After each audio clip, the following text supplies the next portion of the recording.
What happens when the man everyone calls controlling calmly stands up at my wedding, plays a video from my secret trip to Vegas, and hands the evidence to a lawyer before the cake is even cut? How does a husband go from the butt of every joke to the only person in the room with real power?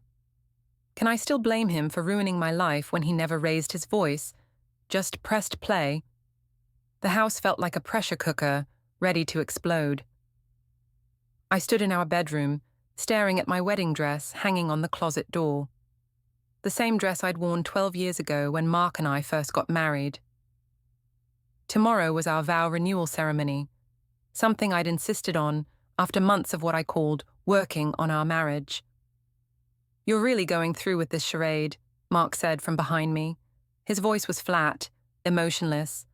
I turned to see him methodically placing documents into a manila folder labeled personal in his precise handwriting. "Charade?"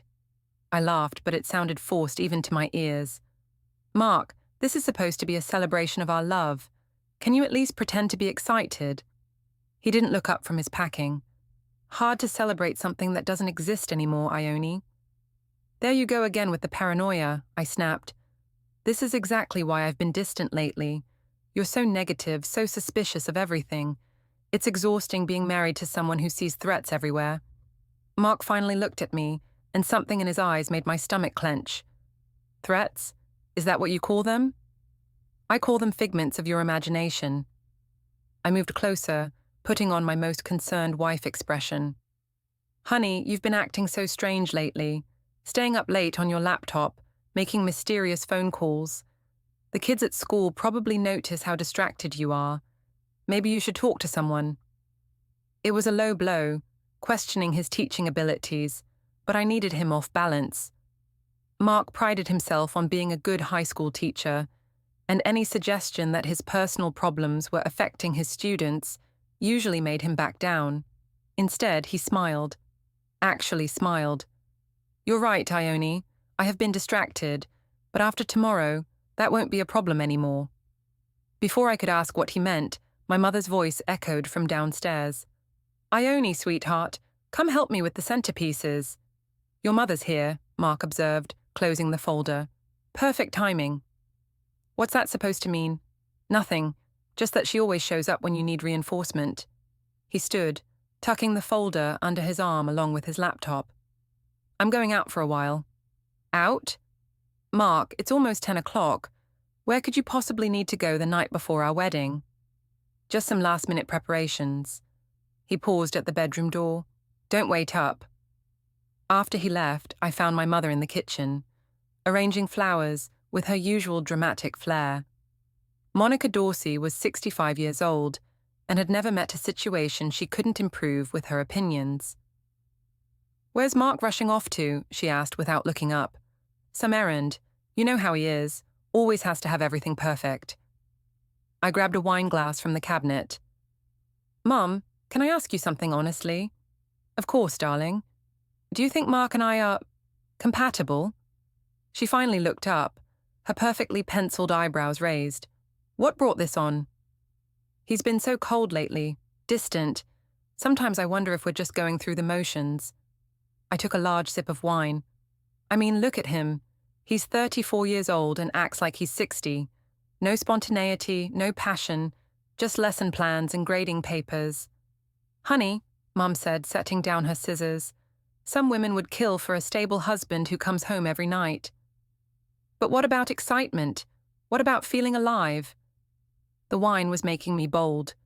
"Sometimes I think about what my life would be like if I'd married someone more adventurous." "Like who?"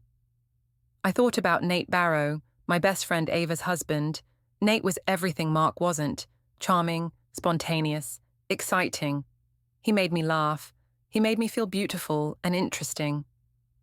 And 3 months ago, during what I told Mark was a girls' weekend in Vegas, Nate and I had crossed a line that I couldn't uncross. "Nobody specific," I lied. "Just someone who wouldn't make me feel like I'm slowly suffocating." Marriage isn't about excitement, Ione. It's about partnership. Mark is a good man who provides for you and Ella. Don't let some fantasy ruin what you have. But as I finished my wine, I couldn't shake the feeling that Mark's strange behavior lately meant he suspected something. The way he'd been watching me, asking casual questions about my Vegas trip, checking his phone constantly like he was waiting for something. I went upstairs to check his computer, but he'd taken it with him. That was new. Mark never took his laptop anywhere except school. I tried calling him, but it went straight to voicemail. That's when I noticed the calendar notification on my phone. A shared calendar event Mark had created titled Vegas Review, scheduled for tomorrow at 7 p.m., right in the middle of our reception. My blood ran cold. Vegas Review? What could that possibly mean? I quickly deleted the notification and blocked Mark from adding any more calendar events. Whatever game he thought he was playing, I wouldn't let him ruin tomorrow. This was my day, my chance to show everyone what a perfect life I'd built. But as I lay in bed that night, staring at the ceiling, I couldn't stop thinking about that folder he'd been packing and the way he'd smiled when I accused him of paranoia. For the first time in months, I felt genuinely afraid. The bridal suite at Riverside Manor buzzed with activity as my bridesmaids fussed over last-minute details. I sat in front of the vanity mirror while the makeup artist worked on my face, but my mind was elsewhere. My phone had been buzzing all morning with increasingly frantic texts from Nate. "Are you sure Mark doesn't know anything? That video from the hotel, you deleted it, right? Maybe we should tell them before someone else does." I'd been ignoring his messages, but his panic was starting to infect me. Nate had always been the confident one, the one who convinced me that what we were doing wasn't really cheating. It was just two people finding happiness where they could. But now he was falling apart, and his fear was making me second-guess everything. "You're glowing, honey." Ava Barrow appeared behind me in the mirror, adjusting her maid of honor dress. My best friend since college looked beautiful as always, but there was something strained around her eyes. "Are you excited?" "Absolutely," I said, forcing brightness into my voice. "Though I have to admit, Mark's been acting weird lately. I think he's just nervous about being the center of attention." Ava's reflection frowned. "Weird how?" "Oh, you know Mark. He's been overthinking everything, getting paranoid about silly stuff. Yesterday he was acting like I was hiding some big secret." I laughed, but it sounded hollow. "I told him he watches too many detective shows." "That doesn't sound like Mark," Ava said slowly. "He's usually so rational." "Exactly. That's what makes his behavior so concerning. I think he might be having some kind of midlife crisis. You know how teachers get. All that stress, dealing with teenagers all day." Before we dive deeper into this story, I have one small request. Please subscribe, drop a like, comment, and hit that hype button to boost this channel so more people can discover these incredible stories. The makeup artist stepped back to examine her work, and I caught Ava's expression in the mirror. She looked troubled, like she wanted to say something but couldn't find the words. My phone buzzed again. Another text from Nate. "We need to talk, now." I quickly turned the phone face down. "Sorry, just work stuff. You'd think they could survive one day without me." "On a Saturday?" Ava asked. "You know how it is in office management. Crisis never sleeps." I stood up, smoothing my dress. "Could you give me just a minute? I need to make a quick call." I stepped into the bathroom and called Nate. He answered on the first ring. "Ione, thank God. Listen, I've been thinking about this all night. Maybe we should come clean. Tell them ourselves before..." "Before what, Nate?" "There's nothing to tell. We had a weekend together. Two adults who were feeling neglected by their spouses found some comfort with each other. It's not like we're having an ongoing affair." "But the video..." "What video? You mean that silly selfie we took in the hotel lobby?" "Nate, you're being paranoid. Mark doesn't know anything. And even if he suspected something, he would never make a scene. You know how he is. He'd rather suffer in silence than cause drama." "I don't know, Ione. Ava's been asking questions about that weekend. She found the hotel receipt in my jacket pocket." My stomach dropped. "What did you tell her?" that it was from a business trip, but she seemed suspicious. And yesterday, Mark called me. He what? He called and asked if I wanted to grab coffee sometime, said he had something he wanted to discuss. I told him I was busy, but Mark and I never hang out. We barely talk at parties. I felt the walls closing in, but I forced myself to stay calm. Nate, you're overthinking this. Mark probably just wants to bond with you since our families are so close. You know how awkward he is socially. Maybe you're right. He sounded like he was trying to convince himself. But promise me something. If this comes out today, we tell them it was a mistake, a one-time thing that meant nothing. It won't come out, I said firmly. And even if it did, we're both adults. Our marriages were already struggling. We found comfort with each other. That's human nature, not some terrible crime. After I hung up, I stared at myself in the bathroom mirror. The makeup artist had done an amazing job. I looked radiant, happy, like a woman celebrating her love story. But underneath the foundation and blush, I could see the fear in my eyes. Back in the main room, my sister Claire was helping Ella with her flower girl dress. My 9-year-old daughter had been quiet all morning, which wasn't like her. "Hey, sweetheart," I said, kneeling down to her level. "Are you excited about today?" Ella shrugged. "I guess. Daddy seemed sad this morning." "Sad? What do you mean?" He was sitting in his office looking at pictures on his computer. When I asked what he was doing, he said he was remembering happier times. A chill ran down my spine. "What kind of pictures?" "I don't know. He closed the computer when I came in." Ella looked up at me with Mark's serious brown eyes. "Mommy, are you and Daddy going to get divorced?" "What? Sweetie, why would you ask that?" "Because Amy's parents had a big party before they got divorced. She said they were pretending to be happy, but really they were saying goodbye." I pulled Ella into a hug, as much to comfort myself as her. "Daddy and I are not getting divorced. We're renewing our vows because we love each other very much. Sometimes grown-ups go through difficult times, but that doesn't mean we stop being a family." But even as I said the words, I wondered if I was lying to both of us. My phone buzzed with one final text from Nate. "Delete everything after the speeches. Just in case." I stared at the message for a long moment, then deleted our entire text thread. Whatever Mark thought he knew, whatever Ava suspected, I would handle it. This was my day, my moment to shine, and I wouldn't let anyone take that away from me. But as we prepared to leave for the ceremony, I couldn't shake Ella's words about remembering happier times, or the image of Mark alone in his office, looking at pictures I wasn't supposed to see. The ceremony went off without a hitch. Mark stood at the altar, looking handsome in his navy suit, and when I walked down the aisle, I saw genuine emotion in his eyes.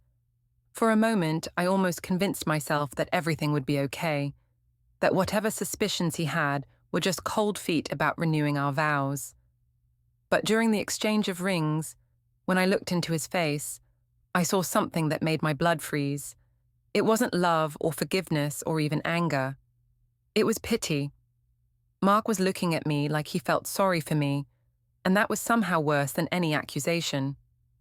"Do you, Iona, take Mark to be your husband, to have and to hold, in sickness and in health, for richer or poorer, forsaking all others, for as long as you both shall live?" "I do," I said, my voice steady despite the turmoil in my chest. The reception started beautifully. The Riverside Manor ballroom looked perfect with its crystal chandeliers and floor-to-ceiling windows overlooking the river. Our guests mingled happily, drinks flowing, laughter echoing off the walls. I worked the room like a politician's wife, accepting congratulations and compliments on my dress, the venue, the food. My mother held court near the bar, regaling anyone who'd listen with stories about what a perfect daughter I was and how lucky Mark was to have me.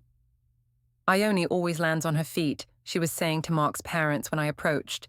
Even as a child, she had this gift for making things work out in her favor. Henry and Lila Wexler smiled politely, but I caught the look they exchanged.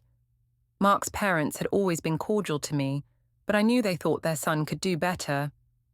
They were the type of people who valued quiet dignity over charm, and they'd never quite warmed to my more dramatic personality. "Where's the groom?" Lila asked, looking around the room. "Oh, you know Mark," I said with a laugh, probably hiding in a corner somewhere, counting the minutes until he can go home and grade papers. It was meant to be a harmless joke, the kind of gentle teasing that married couples do, but Henry's expression darkened. "Mark works very hard," he said quietly. "He takes his responsibilities seriously." "Of course he does," I said quickly. "I just meant—" "We know what you meant," Lila interrupted, and there was steel in her voice that I'd never heard before. Before I could respond, Nate appeared at my elbow with 2 glasses of champagne. "Ladies and gentlemen, I believe it's time for pictures," he announced with his trademark grin. As we moved toward the photographer, Nate leaned close to my ear. "Mark's been watching us," he whispered.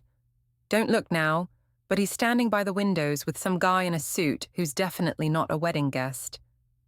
I couldn't help myself. I glanced over and saw Mark deep in conversation with a middle-aged man I didn't recognize. The stranger was taking notes in a small notebook, and when he saw me looking, he nodded politely before disappearing into the crowd. "Who was that?" I asked Nate, but he'd already moved away to pose with Ava for the photographer. The formal pictures took forever. The photographer, a chatty woman named Susan, kept rearranging us into different configurations: bride and groom, wedding party, family groups. During the shots with just Mark and me, I tried to read his expression, but his face was a mask of polite cooperation. "Beautiful couple," Susan gushed, snapping away. "You can see the love in their eyes." Mark's hand was on my waist, warm and familiar, but when I looked up at him, those eyes she was talking about were completely cold. "Mark," I whispered during a break while Susan changed lenses, "are you okay? You seem distant." "Just thinking," he said. "About what?" "About how much things have changed since our first wedding." "Changed how?"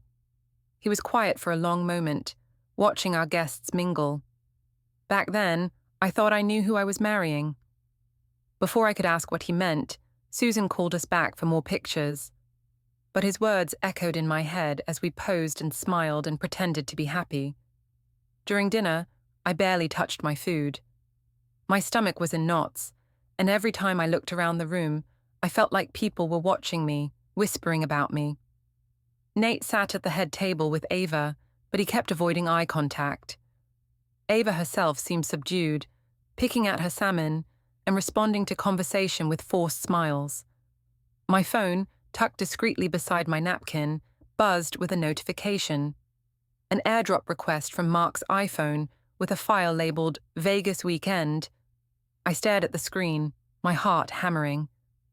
How did he get that name? What file was he trying to send me? I quickly declined the request and blocked his device from sending me anything else. But the damage was done. He knew. Somehow Mark knew about Vegas, and he was playing some kind of game with me. The question was, what did he plan to do about it? I excused myself to the bathroom, where I splashed cold water on my wrists and tried to think. Even if Mark had somehow found out about my weekend with Nate, what could he really do? We were in front of 150 guests, including his parents, our daughter, and half the faculty from his school. Mark was many things, but he wasn't the type to make a public scene. When I returned to the table, the DJ was announcing that it was time for speeches. My father went first, giving a rambling toast about marriage and commitment that made me squirm. Then Ava stood up, her maid of honor speech carefully crafted to focus on our friendship rather than my marriage. "Ione has always been someone who goes after what she wants," she said, and I caught something sharp in her tone. "She's never been content to settle for less than what she thinks she deserves." The applause was polite but lukewarm. I was starting to feel like everyone in the room knew something I didn't, like they were all in on some joke at my expense. Then Mark stood up, tapping his champagne glass with a knife. "Thank you all for being here tonight," he began, his voice calm and clear. 12 years ago, Ione and I promised to love and honor each other, Tonight, I'd like to share some memories from our journey together. He pulled out a small remote control and nodded to the DJ, who dimmed the lights. A projection screen descended from the ceiling, something I definitely hadn't arranged. I put together a little video montage, Mark continued. Some special moments that I think really capture who we are as a couple. My mouth went dry. This wasn't part of the program. I'd specifically told the DJ that there would be no video presentations. "Mark," I called out, trying to keep my voice light. "Honey, you didn't need to—" "Oh, let him have his moment," my mother interrupted from across the room. "It's so sweet when the quiet ones get romantic." The screen flickered to life, and for a moment I relaxed. It was just a photo of Mark and me from our original wedding, young and smiling. Then another photo from our honeymoon. Then one of us with baby Ella. But then the photos stopped, and video began to play. Security footage from the Bellagio Hotel in Las Vegas. Timestamp, 3 months ago. The camera angle showed the lobby from above, and there, clear as day, were Nate and me checking in together. Laughing, touching, looking like anything but friends on separate business trips. Gasps echoed through the ballroom. I heard my mother's sharp intake of breath, Ava's small cry of shock, but Mark just stood there calmly, remote in hand, as the video continued. More footage. Nate and me in the hotel bar, leaning close together, walking hand in hand through the casino, kissing in the elevator as the doors closed.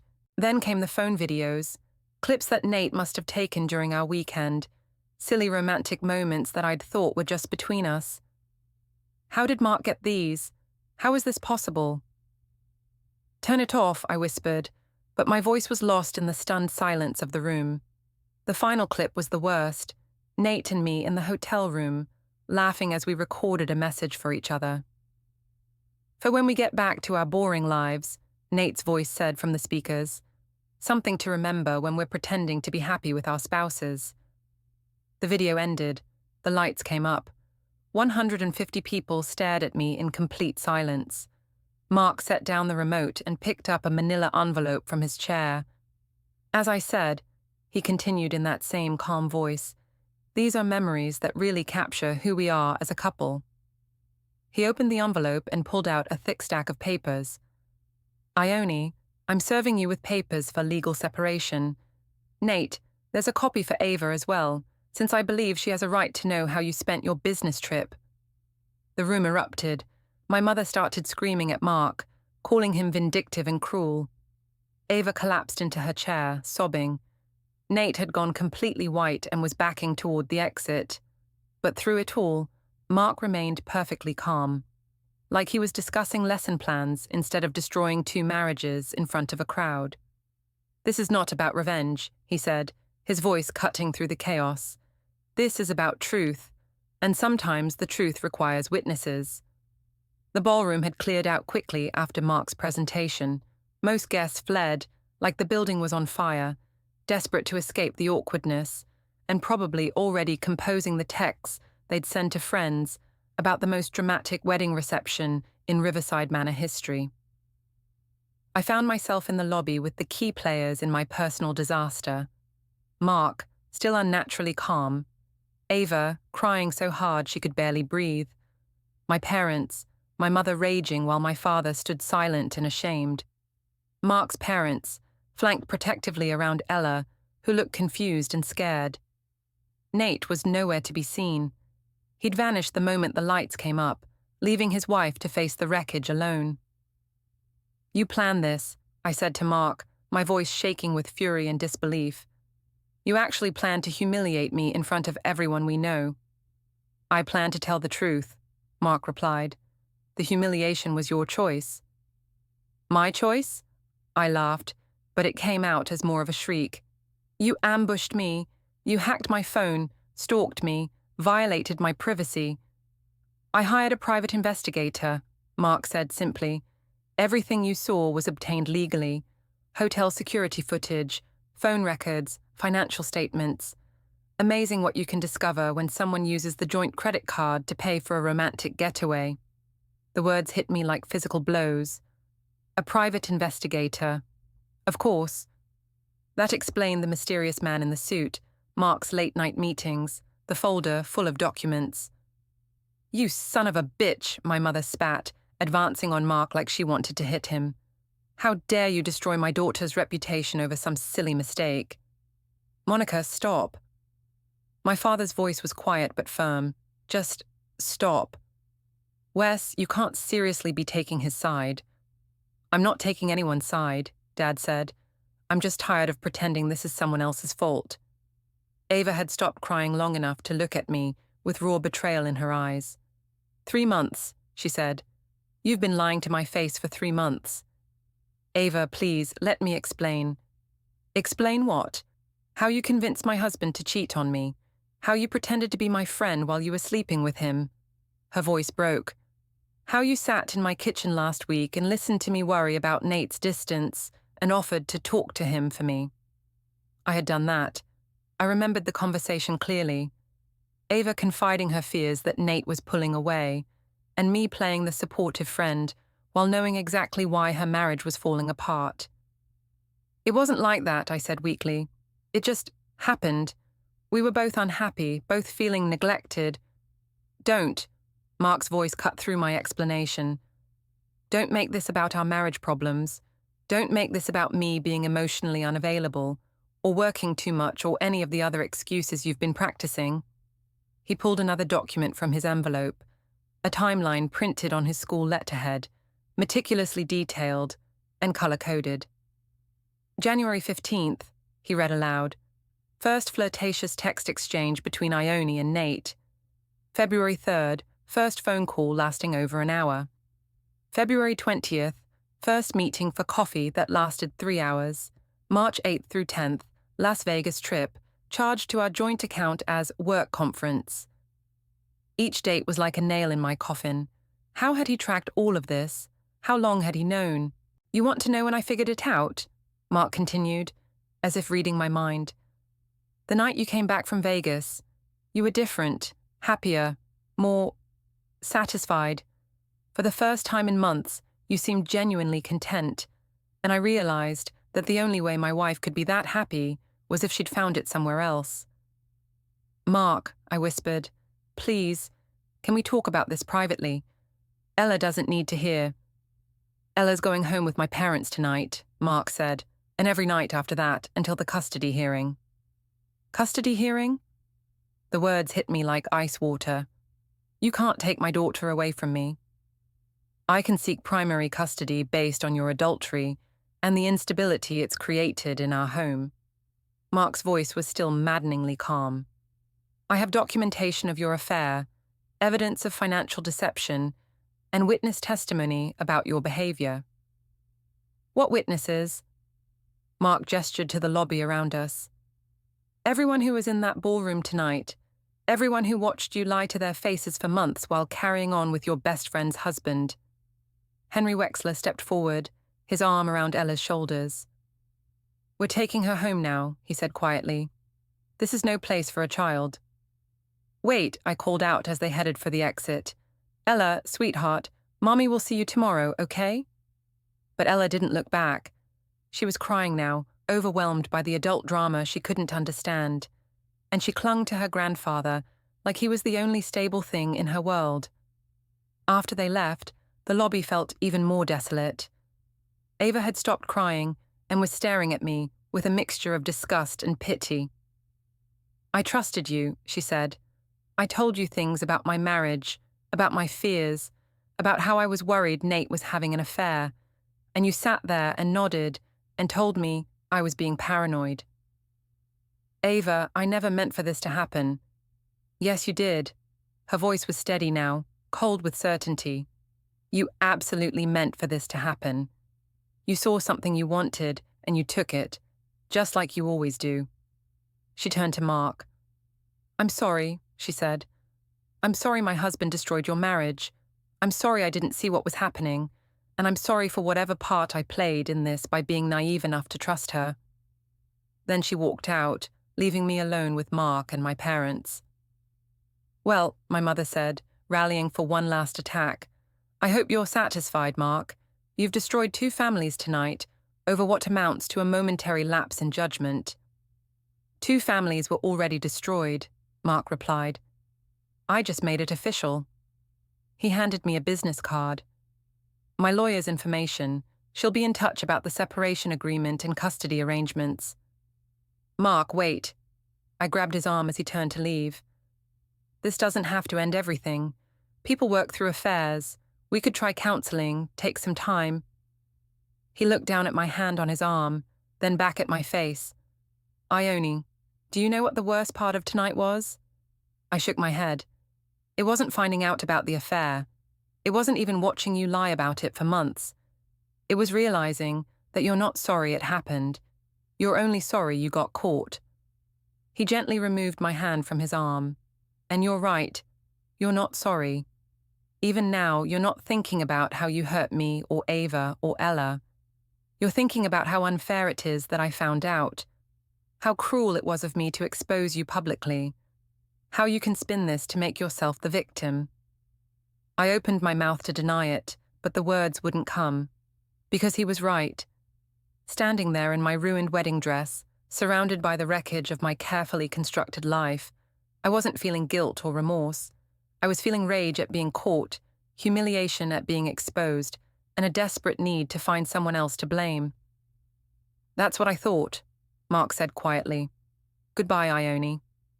And then he walked out, leaving me alone with my parents and the echoing silence of the empty lobby. 3 days later, I sat in the law office of Jennifer Walsh, the attorney I'd hastily hired after Mark's public revelation. The office was all polished wood and leather chairs, designed to project confidence and success. But I felt neither confident nor successful as Jennifer reviewed the documents Mark's lawyer had filed. This is quite comprehensive, she said, flipping through page after page of evidence. Hotel receipts, phone records, bank statements, witness affidavits. Your husband's attorney has built a very strong case. But it's just an affair, I protested. People have affairs all the time. They don't lose their children over it. Jennifer looked at me over her reading glasses. Mrs. Wexler, this isn't just about adultery. Your husband is alleging financial deception, emotional manipulation, and a pattern of behavior that demonstrates unfitness as a primary caregiver. That's ridiculous. I'm a good mother. Are you? Jennifer's voice was matter-of-fact, not cruel, but it still stung. Because according to this timeline, you've been conducting an affair for months while living in the family home. You used marital assets to fund romantic getaways. You involved your daughter in elaborate lies about your whereabouts. She pulled out a particular document that made my stomach drop. This is a statement from your daughter's school counselor. Apparently, Ella has been displaying signs of anxiety and stress for the past several months. Acting out in class, having trouble concentrating, asking her teachers if her parents are getting divorced. Kids are perceptive, I said weakly. She sensed the tension in the house. Tension that you created by conducting an affair and then gaslighting your husband when he began to suspect. Jennifer set down the papers. Mrs. Wexler, I need you to understand something. In family court, the judge's primary concern is the best interests of the child. Right now, the evidence suggests that those interests are better served by placing primary custody with your husband. So what are my options? Limited. We can try to negotiate a shared custody arrangement, but given the public nature of how this affair was revealed, and the evidence your husband has compiled, we're not in a strong bargaining position. The public nature. That was the part that burned the most. If Mark had confronted me privately, if we'd handled this like civilized adults, maybe we could have worked something out. But he'd chosen to humiliate me in front of everyone we knew, and now the story was spreading through our social circle like wildfire. My phone had been buzzing constantly with calls and texts, some from people offering support, others clearly fishing for details, and a few that were openly hostile. The worst was from my boss at the medical office where I worked, asking me to take some time off until things settled down. Apparently, several patients had seen the video online. Someone had recorded Mark's presentation and posted it on social media, and were requesting different staff members. There's something else, Jennifer continued. Your husband's attorney has included a request for spousal support to be waived. He can't do that. I have a right to alimony. Technically, yes, but adultery can be grounds for reducing or eliminating spousal support in this state. And again, the evidence is overwhelming. I felt the walls closing in around me. Not only was I losing my daughter and my marriage, but I might also lose my financial security. The house was in both our names, but Mark made more money than I did. Without spousal support, I'd have to find a smaller place, probably an apartment. What about the other couple? I asked. Nate and Ava. Are they divorcing too?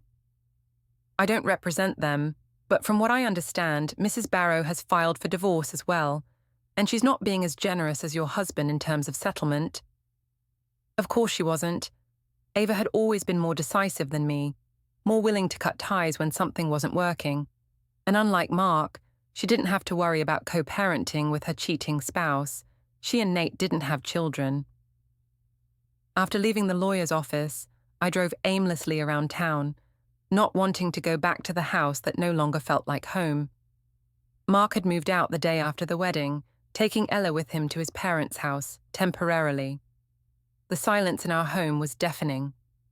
I found myself parked outside Ava's house, staring at the windows and wondering if she was inside. Part of me wanted to knock on the door, to try to explain, to salvage something from the wreckage of our friendship. But what would I say? That I was sorry? That it didn't mean anything? Both would be lies, and Ava was too smart to believe them anyway. My phone rang. Nate's name appeared on the screen, and for a moment I considered not answering. But curiosity won out. Ione, thank God, he said when I picked up. I've been trying to reach you for days. I've been busy with lawyers. Yeah, me too. Listen, I think we need to get our stories straight. If we're going to have any chance of minimizing the damage. Our stories? I laughed bitterly. Nate, there is no our anymore. There's no story to get straight. Mark has video evidence of our entire weekend together. What exactly do you think we can spin? I just think if we present a united front, if we explain that it was a moment of weakness, that our marriages were already in trouble. Stop. I couldn't believe what I was hearing. Are you seriously trying to coordinate our defense, like we're co-conspirators? Aren't we? The question hung in the air between us. Were we? Had this whole thing been a conspiracy against our spouses, or just two people making terrible decisions? Where are you staying? I asked. Extended stay hotel on Route 9. Ava changed the locks. And you want to what? Commiserate? Plan our comeback strategy. I want to figure out how to move forward. Ione, what we had was real. Maybe this is our chance to actually be together without all the sneaking around. I stared at the phone in disbelief. Nate, we destroyed 2 marriages. We hurt people we claim to love. Our best friends hate us. Our families are humiliated. And my daughter won't even look at me. And you think this is our chance for romance? I think sometimes good things come from bad situations. I hung up on him. Sitting in my car outside my former best friend's house, I finally understood what Mark had meant when he said I wasn't sorry it happened, only sorry I got caught. Because even now, even with my life falling apart around me, I couldn't honestly say I regretted those 3 days in Vegas. They'd been the most alive I'd felt in years. But I was starting to understand the difference between feeling alive and actually living.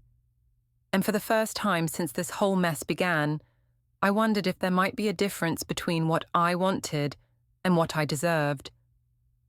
My phone buzzed with a text from Mark. Ella's recital is Thursday at 7 p.m. You're welcome to attend, but please sit in the back and don't approach her before or after. She's not ready to talk yet. I stared at the message until tears blurred my vision. My own daughter wasn't ready to talk to me. That was the real consequence of my choices, not the divorce or the financial implications or even the social humiliation. It was the look in Ella's eyes when she'd walked out of that hotel lobby, clinging to her grandfather because her mother had become a stranger. I drove home to my empty house and poured myself a large glass of wine. Tomorrow, I'd start figuring out how to rebuild my life. Tonight, I just wanted to sit in the wreckage and finally, honestly, face what I'd done. 6 months later, I stood in the courthouse lobby after the final divorce hearing, officially no longer Mrs. Mark Wexler. The judge had awarded Mark primary custody of Ella, with me getting supervised visitation every other weekend until I completed court-mandated counselling. The house would be sold, with proceeds split 60-40 in Mark's favour due to his larger financial contribution and my adultery. No spousal support. I'd expected to feel angry or devastated, but instead, I felt strangely empty. Like I'd been running on adrenaline for so long that I'd forgotten what normal emotions felt like. Mark emerged from the courtroom with his lawyer, looking tired but relieved. He'd lost weight over the past months, and there were new lines around his eyes, but he carried himself with a quiet dignity that I'd never really appreciated when we were married. "Ione," he said, approaching me cautiously. "How are you holding up?" It was such a Mark question, polite, concerned, generous even in the aftermath of everything I'd put him through. "I'm okay," I said, though we both knew it wasn't true. "How's Ella?" "Better. The counselling is helping. She's starting to understand that sometimes adults make mistakes that have nothing to do with their children." Does she ask about me?" Mark hesitated. "Sometimes. I tell her that you love her very much, and that love doesn't change even when families change." I felt tears threatening and blinked them back. "Thank you for that. You didn't have to." "Yes, I did. She's my daughter, but she's your daughter too. Whatever happened between us, that doesn't change." We stood in awkward silence for a moment, surrounded by the bustle of other people's legal dramas. Finally, Mark spoke again. "I heard about your job situation. I'm sorry." I'd been fired from the medical office 2 months ago. Officially, it was due to budget cuts, but everyone knew the real reason. Having an employee whose affair had gone viral wasn't good for business, especially in a profession built on trust and discretion. "I'll figure something out," I said. "I always do." "That's true," Mark said, with what might have been a small smile. "You're resilient, I'll give you that." Another pause. Then, "I also heard that you and Nate broke up." I almost laughed. Broke up. Like we'd been a real couple instead of two people who'd blown up their lives for a fantasy. "We were never really together," I said. "We were just two people running away from our problems. Turns out that's not a great foundation for a relationship." Nate and I tried to be real after the divorces, but without secrecy we had nothing. When he suggested we run away together, I felt sick and ended it.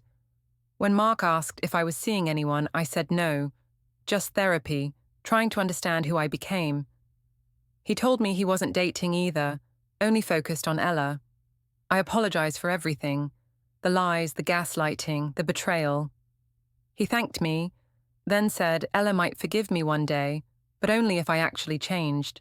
After he left to pick her up, my therapist texted, "Accept consequences with grace." For the first time, I didn't want drama or a reset. I just wanted to move forward. Slowly, honestly, and without excuses.